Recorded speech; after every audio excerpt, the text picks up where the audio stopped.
Hi friends అందరికీ ఈరోజు అయితే న్యూ ఇయర్ స్పెషల్ అందరూ తెలిసే ఉంటుంది. ఇంతకుముందు వీడియోలో చూసే ఉంటారు బాగా.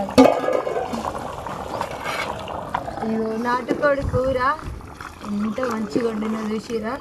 ఈ వీడియో నేను ఎట్లా వండింది అయితే ఒక లాంగ్ వీడియో తీసినాం, ఫుల్ వీడియో చూడండి అందరూ. ఈరోజు సాయంత్రం వరకు వచ్చేస్తుంది.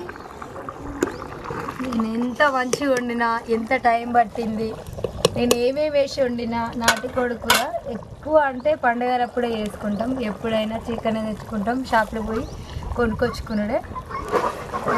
లాంగ్ వీడియో ఎట్లుందో చూసి కామెంట్ పెట్టండి. ఇంకో వీడియోకి అయితే లింక్ పెడతాను నేను. ఎంత మంచిగా ఉడుకుతుందో చూసిరా. కొంచెం గ్రేవీ ఎక్కువనే ఉండాలి, వాటర్ ఎక్కువనే పోసినాం, మంచిగా ఉడికి దగ్గర కావాలి. ఇంకొక 5 నిమిషాలు పడుతుంది అనమాట ఈ కూర అయిపోయేసరికి. మాకైతే పనులన్నీ కంప్లీట్ అయినాయి. ఇప్పుడైతే స్నానం చేసి రెడీ.